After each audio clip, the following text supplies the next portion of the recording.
On October 1st, 2025, headlines broke that Bang Si-hyuk, founder and chairman of HYBE, has been placed under a travel ban over alleged unlawful IPO gains. So in this video, we're gonna break down two competing narratives. First, the legal and regulatory pressure surrounding Bang Si-hyuk, and the institutional recognition of HYBE's central role in Korea's global cultural strategy. Because on the same day today, the Korean government announced something super interesting. Okay, so let's start here. Exclusive. Police place HYBE chairman Bang Si-hyuk under an overseas travel ban over alleged 190 billion won in illicit gains. So it says it has been confirmed that Bang Si-hyuk, accused of profiting from suspicious transactions worth about 190 billion Korean won, is currently banned from leaving the country.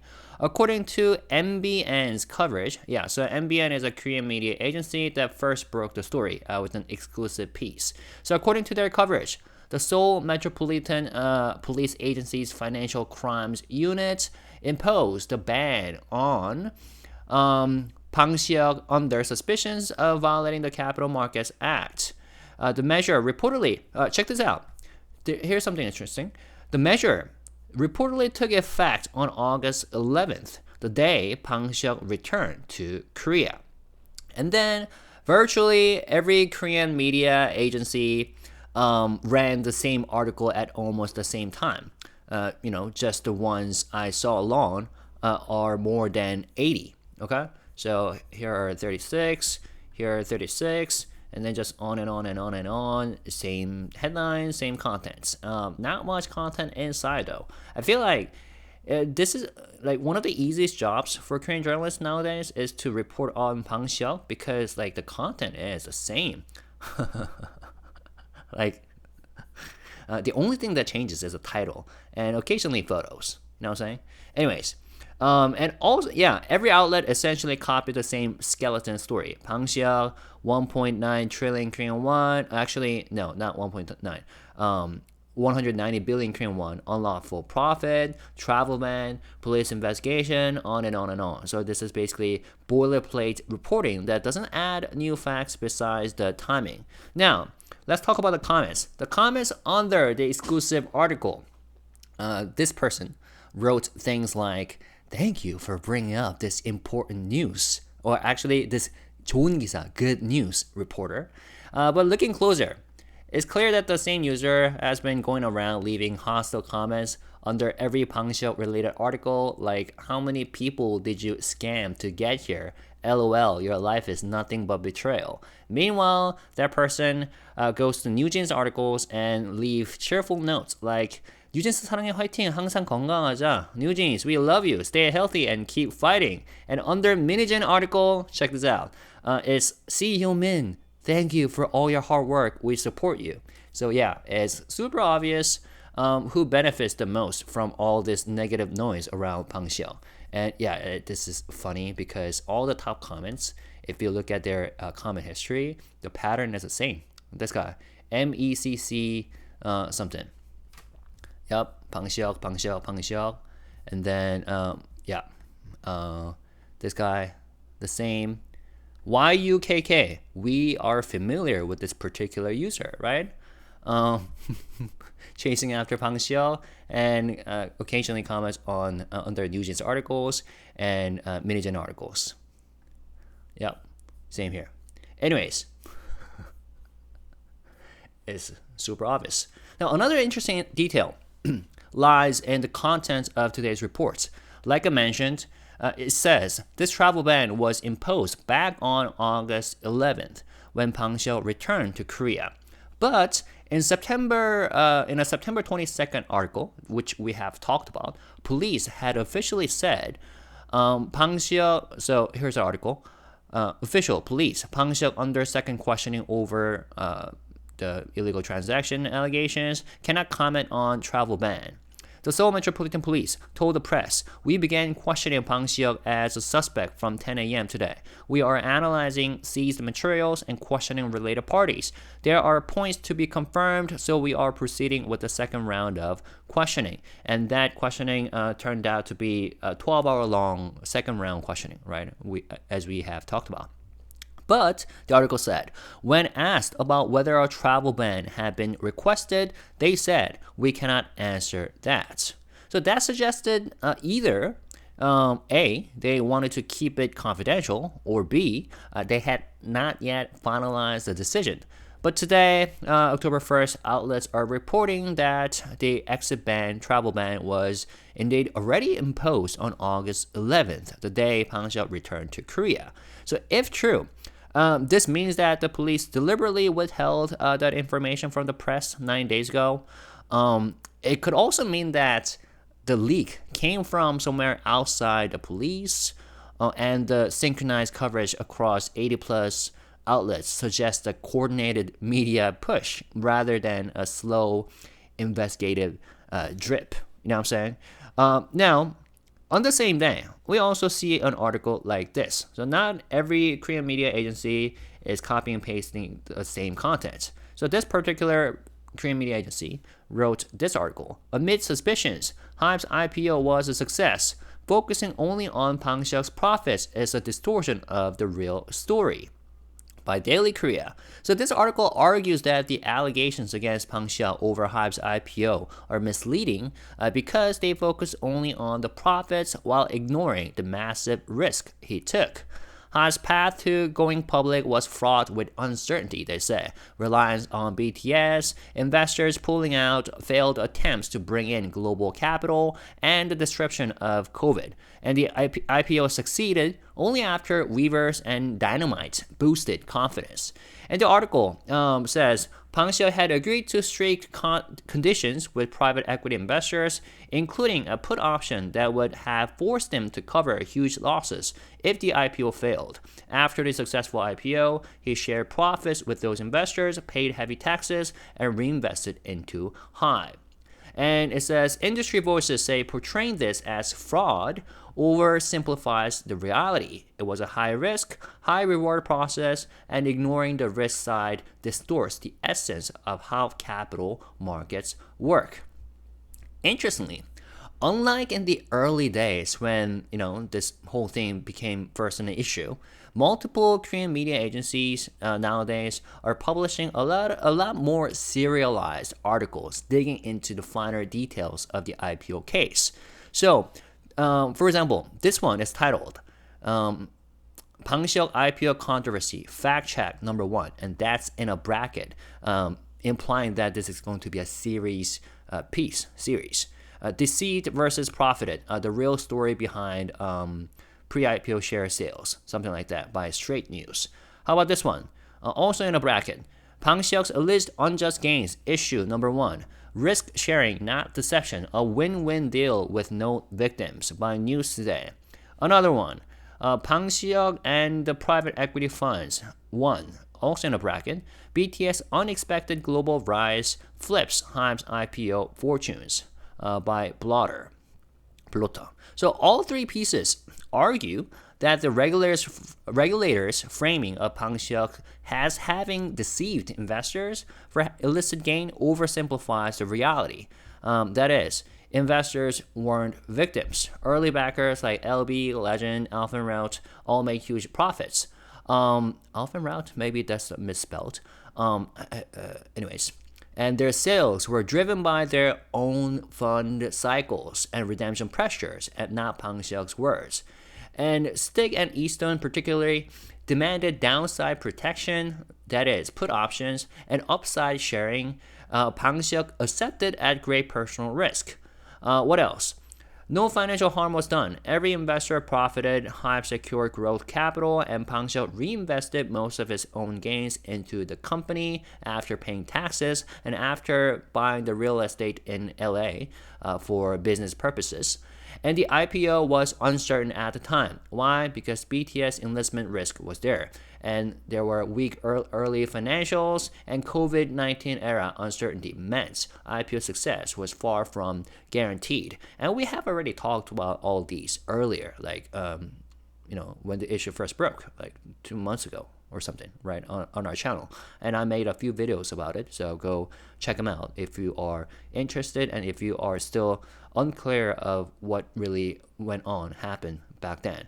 Now, the consensus in these industry analysis is that this was a high risk, high reward capital markets deal, not a straightforward case of fraud. And the controversy lies in how authorities interpret it, as deceptive manipulation versus the market's view of it as a legitimate financing structure, although quite risky. Okay? Now, like I said, at the very beginning of this controversy, Korean media framed the story in simple, dramatic terms, like Bang Si-hyuk under investigation for illicit IPO gains, or nowadays, travel ban imposed, prosecutors suspect fraud, and multiple Korean authorities digging into the case, something like that. So it was super headline driven, personality focused, and designed to spark outrage or reinforce a black and white narrative.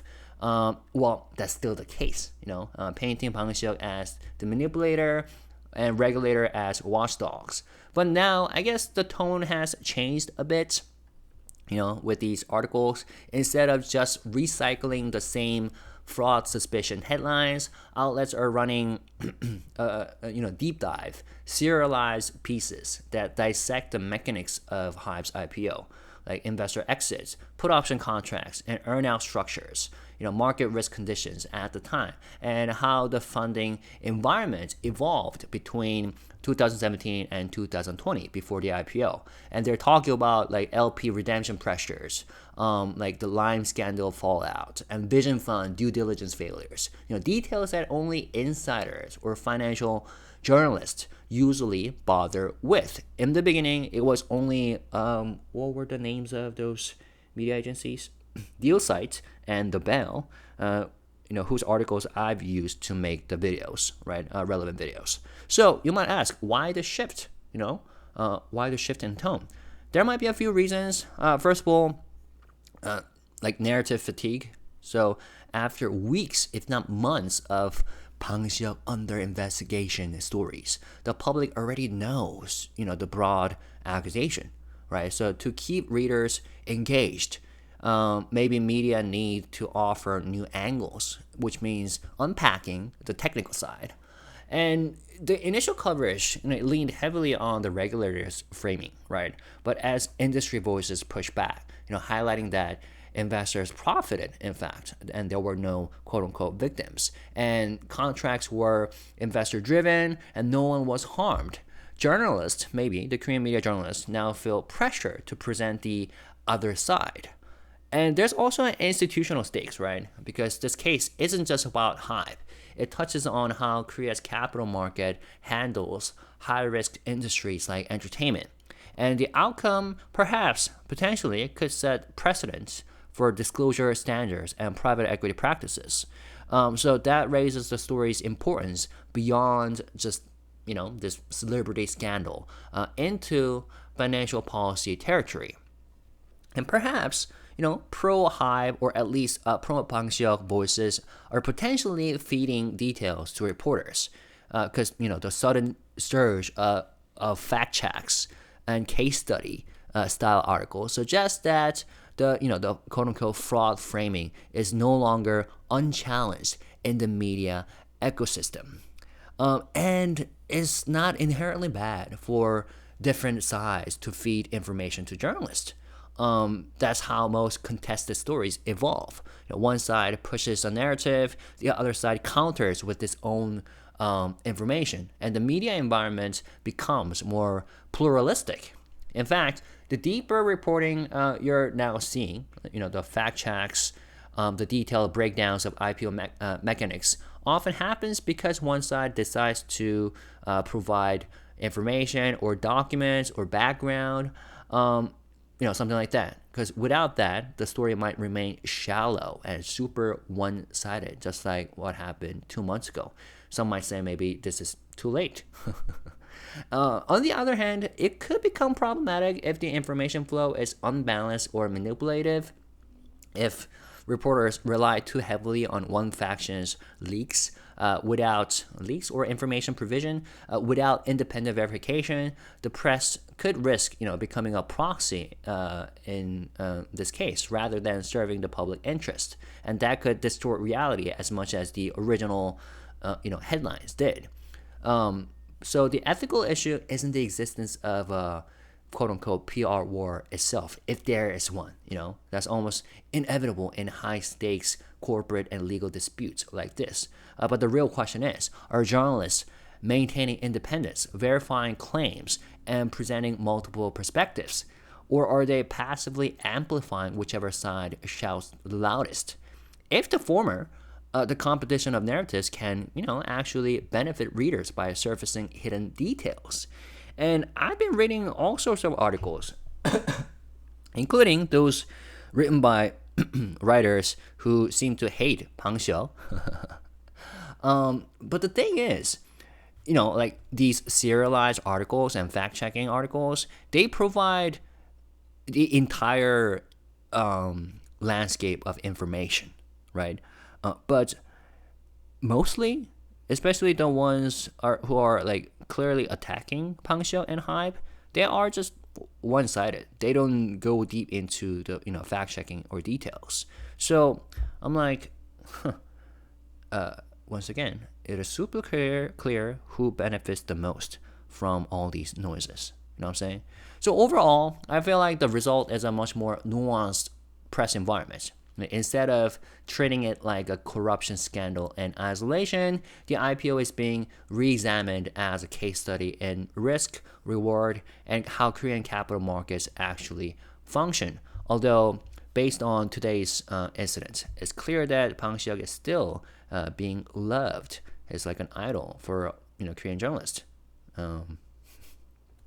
Headlines after headlines about that single single sentence worth of information, a travel ban. Anyways, now on the same that the headlines exploded about Bang Si-hyuk being under a travel ban over this thing, the Korean government rolled out an official state committee on cultural exchange, and HYBE is one of the centerpiece participants, represented by CEO Lee Jae-sang. I have covered this issue on my separate channel, Classic Korea, but now they have made a new update. Okay, so this article is titled 26 civilian members announced for the Popular Culture Exchange Committee. SMYG HYBE join. The Ministry of Culture, Sports and Tourism, MCST, announced the appointment of 26 private sector members to the Popular Culture Exchange Committee on October 1st. The committee, under the President's office, officially launches today. The purpose of the committee is to set a national vision for popular culture exchange, strengthen public-private cooperation, and support the continued spread of Korean popular culture worldwide. The committee will be co-chaired by MCST Minister Choi Hee-young and JYP founder-producer Park Jin-young, JYP. Now, key entertainment leaders from SM, YG, HYBE, JYP, CJENM, Nexon, Krafton, and Naver Webtoon are now part of the state-linked policy body. Its mandate is to shape strategy for global cultural exchange using K-pop and other cultural industries as vehicles for Korea's cultural superpower vision. Alongside it, the ministry is forming a cultural arts policy advisory council with 90 experts from 9 artistic fields, broadening input beyond just K-pop. Together, these are meant to support Korea's goal of 300 trillion Korean won in cultural sector value. So that's a big deal. And the timing is interesting because it creates a contrast. Like in terms of public narrative, the founder of HYBE, Bang Si-hyuk, is under a legal cloud, being portrayed as a symbol of corporate excess. But in terms of the institutional narrative, the Korean state government is formally partnering with HYBE's top leadership as a key player in shaping Korea's global cultural strategy. And here, HYBE is represented by CEO Lee Jae-sang. Now, that duality shows how divided the landscape could be. Bang Si-hyuk himself is under scrutiny, but HYBE as a company remains central to the government's KCulture push. Okay, and in fact, so yeah, there will be an opening ceremony happening today on October 1st, and guest performers are the Seraphim and Stray Kids. So even though Bang Si-hyuk and HYBE antis would love to believe that the Korean government is readily trying to break apart HYBE, but I think that view is a bit delusional. I think, in fact, they are more readily willing to partner with HYBE. One thing that like fans of like HYBE artists could be worried about, or shareholders could be worried about, is that HYBE or Bang Si-hyuk might spend too much time on things that wouldn't matter. You know what I'm saying? Because government support could be crucial, but government could be inefficient in times. So we'll have to see. Fingers crossed that there will be good outcomes coming out of this initiative. Anyways, and yeah, the president himself cares a lot about culture and K content and K-pop industry. So we'll see. Now, one thing I know is that since there's a travel ban, there's no information how long that travel ban would last. But one thing for sure is that Bang Si-hyuk would get to spend time with BTS members because the members mostly are now in Korea, right? So hopefully they are working on the beautiful album that would come out soon. All right. Hopefully that was informative for you. Let me know your thoughts by writing comments. And when you do so, let's stay positive, respectful, and classy. Thank you guys. Peace and love. Bye-bye.